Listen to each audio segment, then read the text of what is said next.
Okay, hello everybody. This is the Health and Nutrition Club, and today we're going to talk about homeopathy for pets, specifically with an example of our dog and what happens with a dog when they get very sick. And so please interrupt. The big advantage of having Land on every one of our presentations is he stops me and asks questions. You should feel free to do the same thing. Has any of your dogs or cats ever had a lump in their jaw? Or have you had a lump in your jaw? Anyone? I have a lump in my jaw on the side here. Just Oh, there. wow. And when did it appear? Muted. Okay. About, gosh, probably now about 20 years ago, maybe. And what there had been a spot there. Mhm. And then the lump formed afterwards. They've checked it out and they say it's benign, but it moves around. But yeah, that's funny. So I see. It's in your jawbone, or is it in the flesh of your jaw? in the flesh of the jaw. Got it. Well, it's here. I don't know if it's even in the jaw, if it's in the skin. I see. Yeah. So it's like a cyst. It's probably like a cyst. More like that. Yeah. A lot of animals will root around in the dirt. They will eat bones and get stuck with the bones. They get foxtails in their jaws, and that all causes infections. And it can cause really bad infections. And the standard treatment for a lot of this stuff is antibiotics, but the antibiotics do not get to the bones. And so you're giving the dog a whole bunch of steroids and antibiotics until the lump turns cancerous because of the trauma. Then you take out the jaw, and the dog has a pretty bad half-life. So lumpy jaw in animals is something that is very eminently treatable with homeopathics. So I just want to walk you through a story so that you can think through things in a dispassionate, in a rational way, and think about any illness or any disease or any condition in the same fashion. And so let's go to the next slide. The remedies that I used were, let me move this down so you can see the doggy. This is not our dog, obviously, because I didn't take a picture of him because I forgot. But he had a lump right below his eyes, a big, large, about an inch swollen, inch and a half diameter bump on his upper jaw one day. So we had a potluck the previous day. There were a couple of kids at the potluck who were playing with our dog, and next day we saw that he woke up with this lump. He was in pain. He wouldn't let anyone come to him or touch him. He was very sad. He would yelp if you tried to so much as come near his nose. He was off food. He was in a very woebegone state. And so the remedies that I used over the last month or so, this happened March 21st, and we are now on April 26th, so about a month. Or Kali iodatum, which is a great remedy for fungal infections in these lumpy jaws. Calflor, which is a great remedy for hard nodes, like bony exostosis, bony spurs, hard nodes, non-movable things. He was stinking, his mouth, he had very bad breath all over. He never has bad breath. And his belly was stinking, his fur was stinking, his mouth was stinking. So arsenicum album for that. And then Hecla lava is a very unique kind of remedy. And we'll talk about that a little bit. But it is the remedy made from ashes of an Icelandic volcano. Once upon a time, I think 100 years ago or something, the Icelandic volcano erupted and the ash from it spread all over. And right next to the volcano where the big pieces of the ash were, nothing happened to the animals. But where the homeopathic and microscopic ash fell, animals developed this sort of lumpy jaw, big jaws, very porous, and they started dying. And so there was a very enterprising homeopath by the name of Garth Wilkinson who went and got that dust, the volcanic ashes, and used that to cure jaw cancers. with very good results. So Hekla lava means the lava dust from that Hekla volcano. Hepar sulf for abscesses that are painful, very sensitive, that need to drain. Once I discovered that it was indeed an abscess. And down the road, I'll give him silica low if this abscess continues to suppurate and to increase accelerate the healing power of that wound. Any questions? No questions. So anytime you look at your dog or cat or whatever, yourself, I would recommend writing down things. What happened right before you got sick? Before, when the hurt happened? Was there any trauma, any scare, any wound, any injury?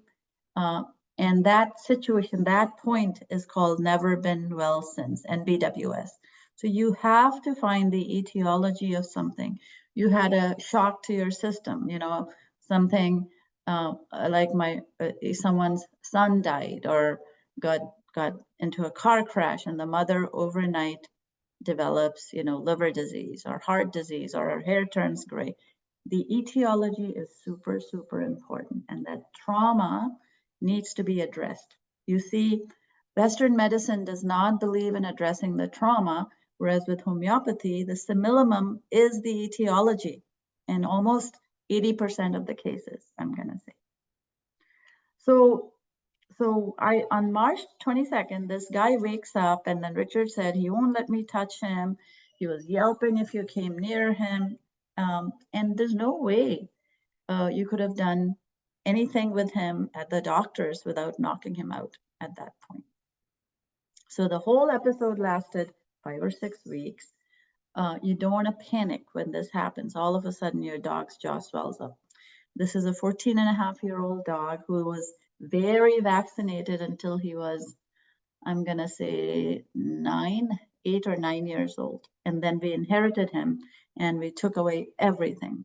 All jabs, all skin creams, tick medicine, pesticide collars, heartworm medicines, flea medicines, what have you.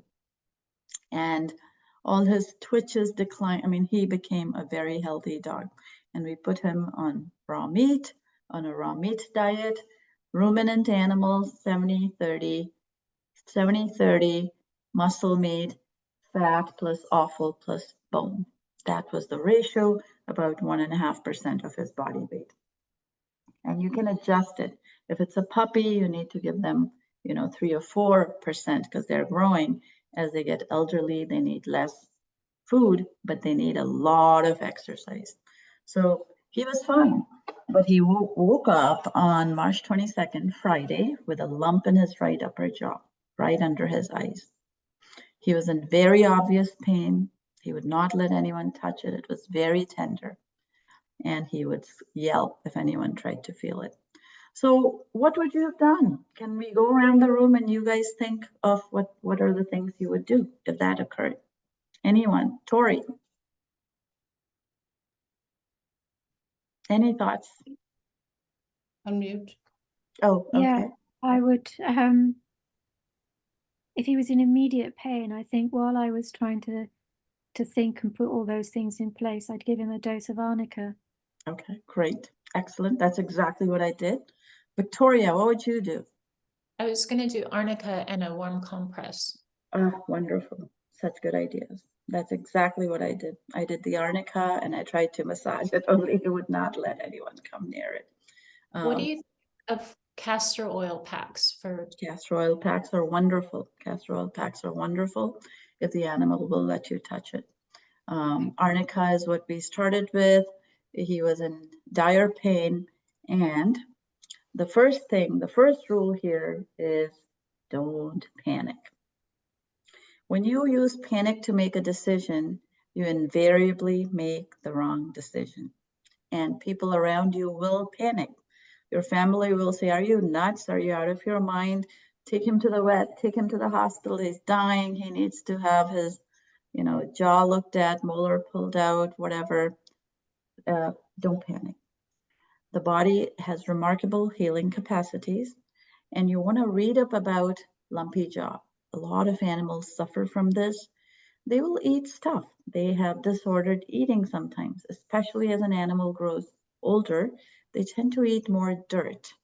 They root around in the grasses, and foxtails get stuck in their bones, and they're very, very hard to take out.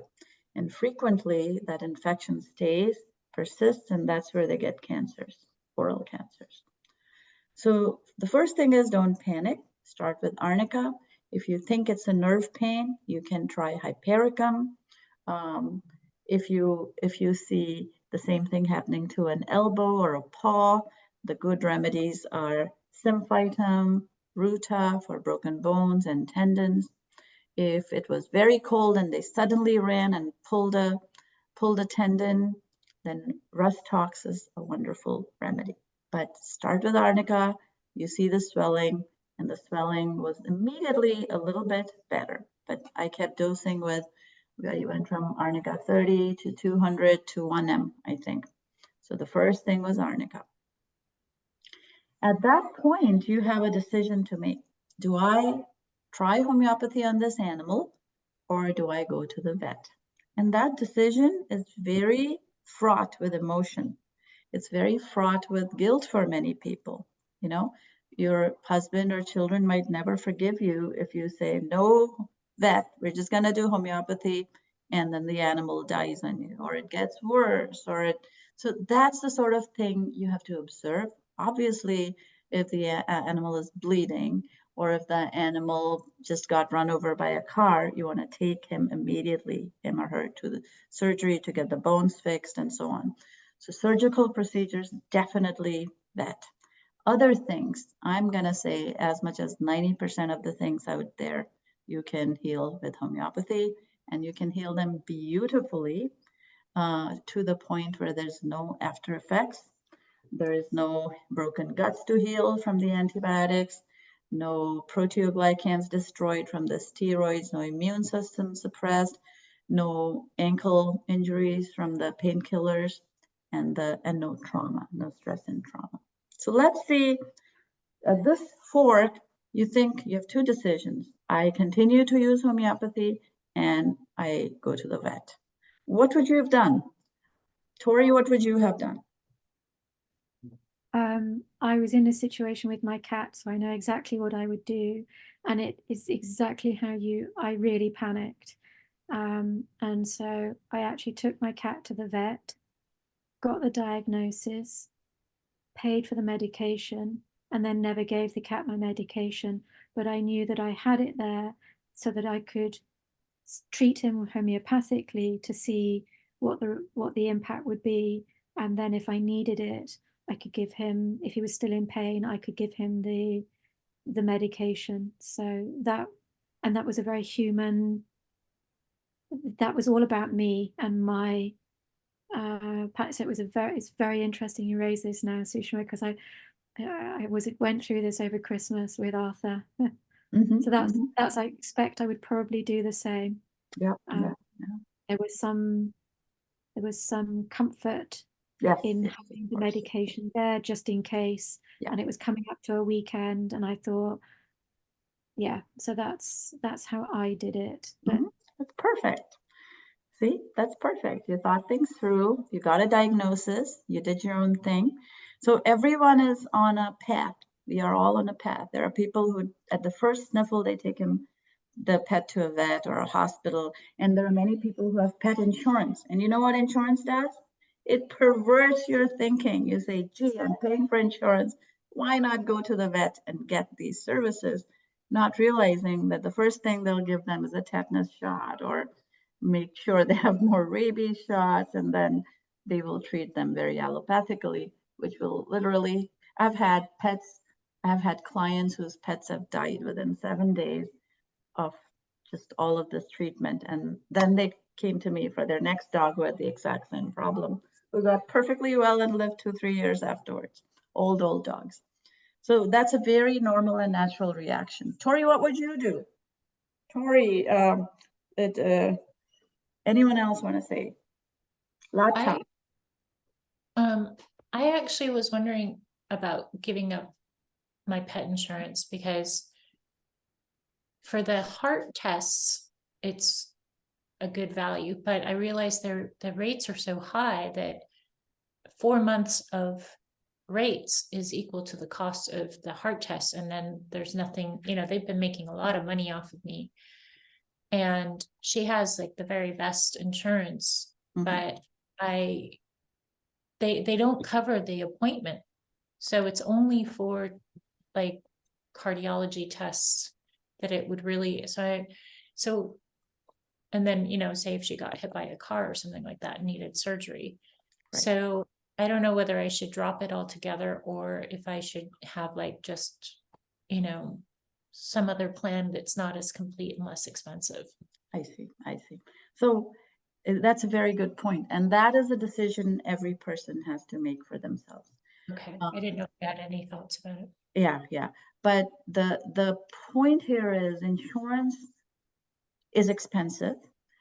Insurance is great if your pet has had a traumatic accident and the bones need to be set.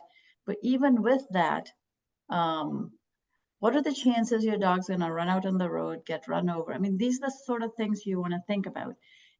Yes, your dog might have a heart problem, but she's not dead yet. She's 10 years old and doing perfectly fine.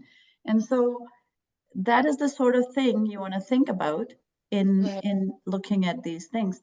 And the counter to that is, other than the diagnostics and fixing of bones, the medications are not going to heal anything. They're largely going to be destructive to the patient. They're going to be very suppressive. Dogs come out of that completely shell-shocked with all sorts of traumatic problems, and then they die. The mortality is very, very high from any ER visits to a vet. And the kidney failure, pancreatitis, these are all diet-related issues. No medication can really fix these things. And so if you have got the right diet, I would spend my money. I elect to spend my money on food, good food for the pet, on homeopathy, on taking the time to take them for long walks on the beach, sticking them in the water. Do what Lata does, cold therapy with your dog. It's very, very good for them. And take that route of health and wellness over treating sickness unto death. But very good points. You guys have raised very good points. So I can't tell you. Go ahead. Oh, I was just going to say that the stress that I experienced from the cardiologist, it caused me a lot of medical challenges. Of course. And my dog obviously picks up on that. We're super close. So, I'm finding that I'm having to spend more on myself to just take care of myself. And then, I don't think we had any benefit other than knowing that there was an issue. Exactly. And the rest of it was just a total nightmare. And even with insurance that covers, it's like a very good coverage. It still didn't cover the things that I value the most. Like they never cover any of the good stuff. Yeah. Like homeopathy, even if you go to a, natural vet. So. Right. And so there are homeopathic veterinarians. Go find one, and that's a better deal. Pay them out of pocket, or they have plans where you can pay them monthly, or just get a Materia Medica, something like this. This is for children, but it applies equally to dogs. And there are many, many pet repertories and pet homeopathic Materia Medicas that are fantastic. Online, free PDFs, and I'll send you some books, PDF books at some point. And you can just refer to them and do very, very well for yourself. But to your point, after the pet has that condition, what are they going to do about it? And how does that help? That's what you're paying for. If it helps, you pay for it. My position is, if something good for the pet, I will pay for it. If it's bad, I will not. So here was my thought process. It may not be everybody else's. Our Travis is 14 and a half years old. He's an old fogey, full of life and energy, but he's very bonded to us. He's not seen the inside of a doctor's office in the last 7 years. He's not had vaccinations. He's not, had any problems. He has perfect bowel movements. He's a perfect dog. He's a little bit anxious, as rat terriers tend to be, and he's a little bit clingy, but what's not to like about a dog who is very, very loving. With the vet, he would not have let him touch him to examine his mouth. The first thing he would have gotten would have been some sort of sedative or anesthesia or strap down to allow him to examine his mouth. That would have just about killed Travis, our dog. Second would have been an examination, which would have been extremely invasive because it was swollen, like 2 marbles. So it was a very big, turned out to be abscess, a very big abscess, and would have hurt like hell. Then there are tests and blood draws. So now they're jabbing your poor stressed dog with a needle, and dogs are very sensitive to this. And the other thing is, if this was COVID, they would have kicked me out of there and taken the dog themselves, and he does not react well to strangers, which means he would have been double traumatized. And after all that, what would they have done? Antibiotics, steroids, painkillers, fear, stress of separation, and just plain pain.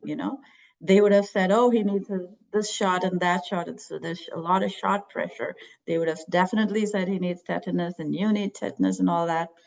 And then you have to think about the long-term effects of that on your dog. All of these things are range from deadly to fatal for these tiny, tiny beings that are 10 times more sensitive than you or me. They sense every aura around human beings. They sense your heart energy. They sense who loves or hates them. They're love bugs. And do you want to treat your love bug for 14 and a half years old who's suffering in this way? And it would have cost us about $1,000 by the time everything was said and done. So for me, that was not an option. But remember, you're dealing with a family, and family members are going to say, hey, I want to take this animal to a vet. You are too out there. I know, but mercifully, my partner agreed.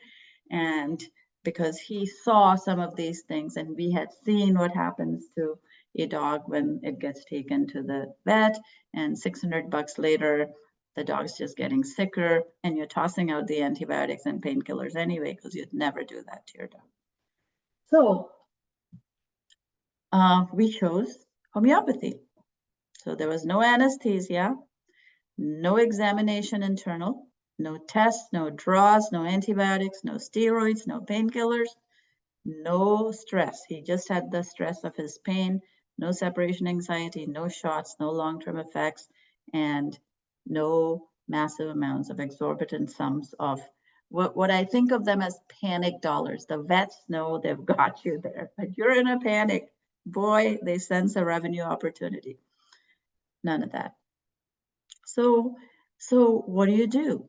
The first thing is you don't panic. The second thing is you think things through and you say, what caused it? So put on your thinking cap and say, when did this occur?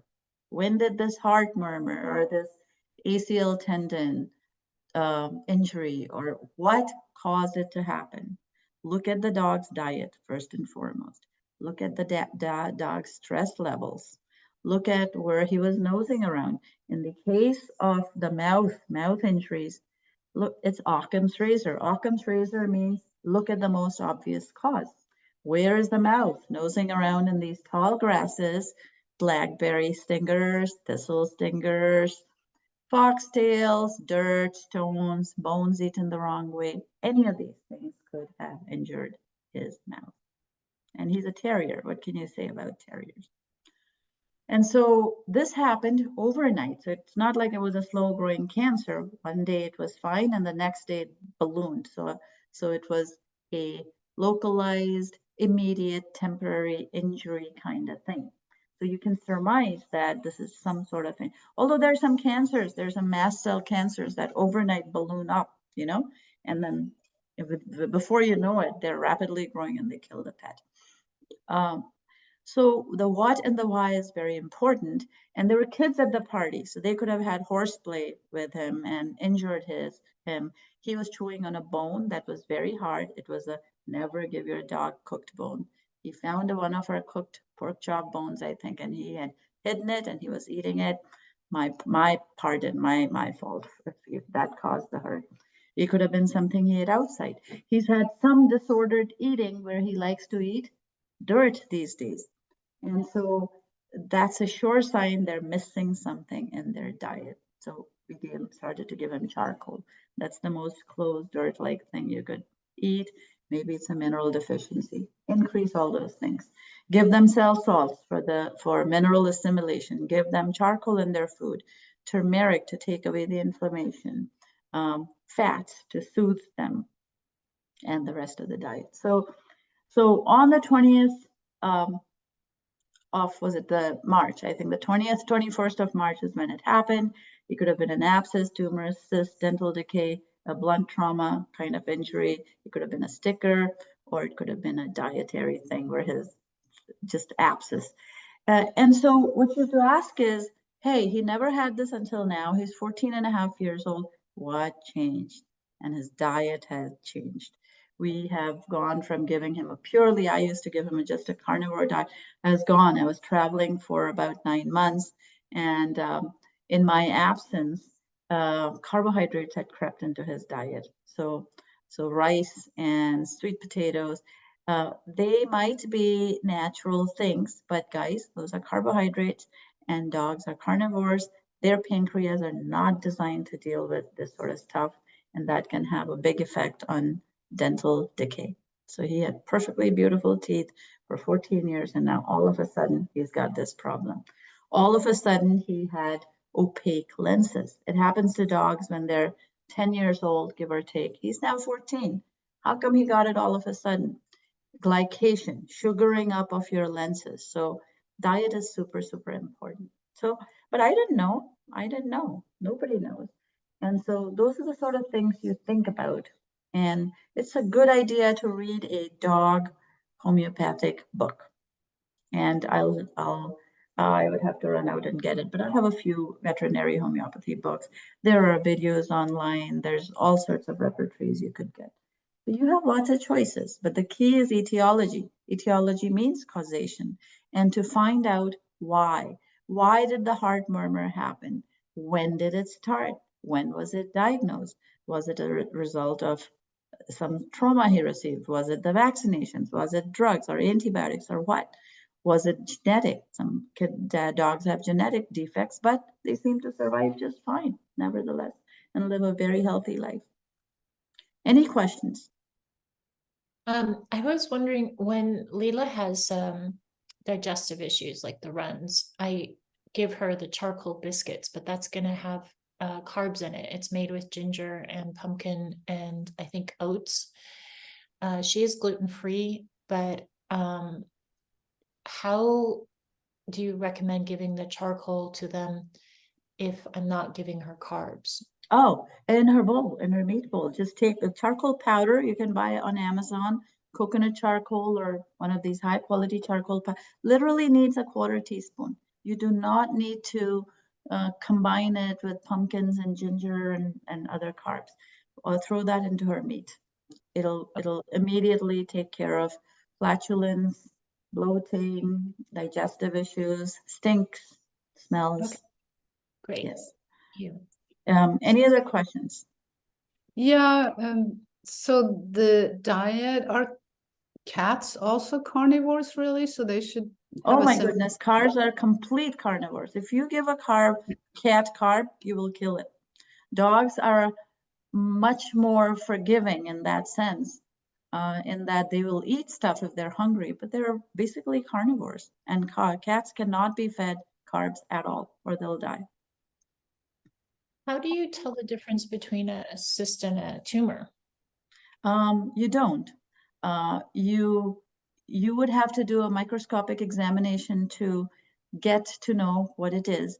But what homeopathy relies on is the simillimum. And just as a cyst or a tumor happens, it can unhappen. And Right. when you look at the etiology around it, why, what caused it, what the symptoms are, you can heal cancers, you can heal cysts and tumors. And Okay. so in a sense, homeopathy doesn't care about whether it's the boogeyman of cancer or whether it's a cyst or whether it's an abscess. You look at the symptoms, you look at the etiology, you administer the similimum, and you have results. And the results are very curative because the body is healing itself. You're not forcing or suppressing any symptoms. Okay. Thank Yeah, you. according to Mhm. Cowan's theory about cancer, it is toxins in the body that the body encapsulates to prevent it from spreading to other parts of the body. That's the tumor. Exactly. Exactly. And the second you do a biopsy, guess what happens? We spread it. Is spreading it everywhere. We've had cases of biopsy tumors. You can actually see it was a nice encysted cancer, cysted, and you do a biopsy, and all along the needle aspiration point, you have these metastases, and before you know it, the person is dead from metastases. So we're messing with the body. When we take a tumor out, we're actually increasing our chances of cancer because now you've messed up the body's garbage collection system and you are pulling out the tumor. The cells at the base of the tumor or the metastatic cells continue to dissipate into the blood, and you just caused yourself raging cancer. But if it's a big garbage can, it might be good to take it all out because the body obviously couldn't handle getting rid of the toxins before. Yes Okay. and no. Yeah. If Okay. it's a big garbage, if it is a localized tumor that is already shrinking, that's the time to take it out. If it is Oh. a tumor that's expanding, has angio blood flowing to it, then there's no way in hell you can get the whole tumor. And the second you leave some cells behind, it's a recipe for disaster. Okay. And but people are afraid, there's this, breast with a grapefruit-sized tumor on it that's expanding every year. I think Cowan had a patient like that, and she's an amazing woman who for 10 years had this cancer. She just looked at it every day. She looked at it, she thought about it, did nothing. She was taking mistletoe and some other treatments, and she lived a very good life. Lived a very, very good life. If she had taken that out, it would have metastasized. What homeopathy has had amazing results in is shrinking these tumors so that whatever caused your body to make that tumor, it undoes it from the inside. And at all times, it's your immune system that's doing it, not a foreign party, not chemo, not radiation. But diet plays a very important role, and there's toxic stuff our dogs are eating. Every day after he comes back from his walks, even over here, there's so much Roundup, guys. There's so much pesticide and herbicide. I wipe his toes down with a wet cloth. If he has itches or if he's scratching himself, I give him sulfur, croton tig, and other remedies to deal with that better. But manual washing is one of the best things you could do. If he gets poison oak or poison ivy, you just wash it off with hot water, warm water, or wipe it off. If there's herbicide, if there's Roundup, I mean, they are sticking their faces into pretty toxic places.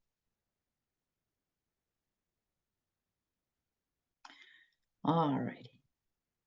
So what was the observation? There was sudden swelling. It was not a slow growth. Boom, it went from like a nothing to big. It was about half the size of a ping pong ball for a small dog. That's a very big growth. His mood was changed. His digestion was shot. He stunk. He was off his food. And he laid some pretty mucousy loose stools that few days. He had energy changes. He could barely walk, didn't want to walk. He wanted to sit in a corner. For the last few months, he's had lenticular sclerosis, so opacity of the lenses. And so I've been trying to egg my family to not give him pumpkins and sweet potatoes. I mean, he's a small dog and he's a garbage eater. He'll eat anything. You give him cake, he will eat cake, you know, and get sick. And as dogs age, they do get bumps and lumps, most of them hopefully benign, but some potentially cancerous. But if the diet is good, if you take care immediately, you can obviate a lot of that stuff. Any questions?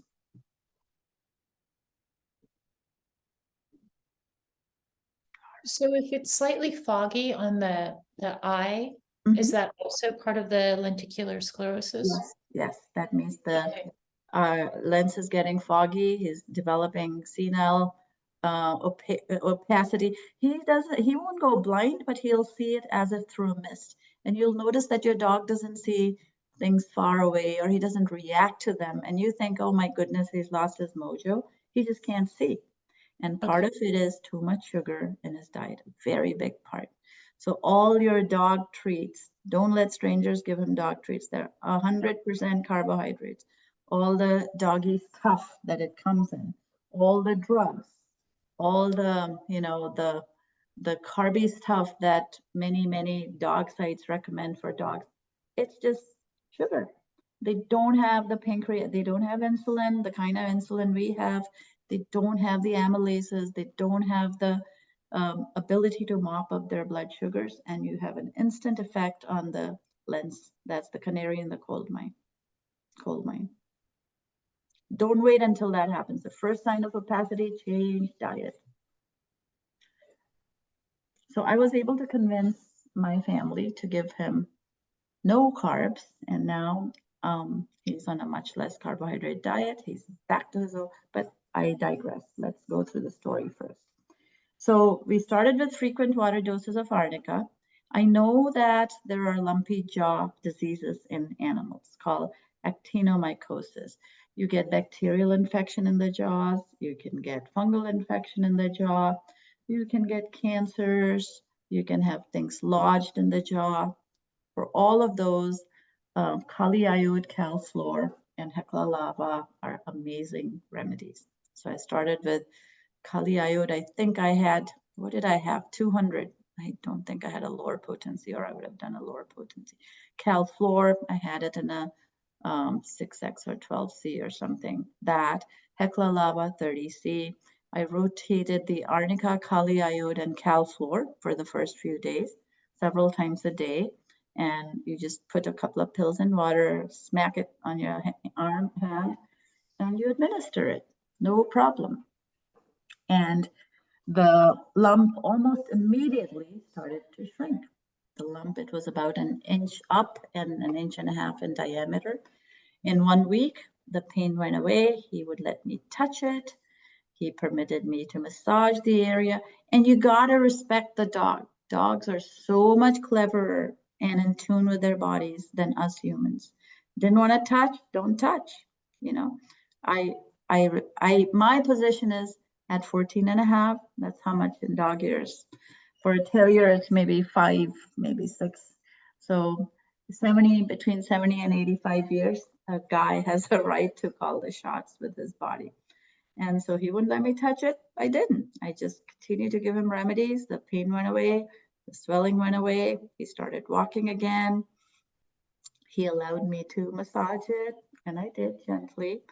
And we continued the kali iode calfluor 2-3 times a day in rotation. No panic. We didn't think immediately he had cancer and all that. And mercifully, Richard was very cooperative. Didn't say, "What are you doing?" And he started to get well. Pretty soon we saw that he had stink in his mouth. And Richard smelled it, and he had very fetid smell. And so we started the charcoal in his food. You just get powdered charcoal from Amazon, the highest quality you can find. Put a little, for your dog, it would be literally 2 pinches. We put a 1/4 teaspoon in Travis' food. The stink was gone, and I gave him 2 doses of arsenicum album. Arsenicum album is a great remedy for decay, putrid smells, bad food that dogs eat outside, dead matter, etc. And about a month later, he allowed me to touch his jaw, pull apart his lip, and peer down or up his right jaw. And there I saw a big, fat, draining abscess with green slime in it.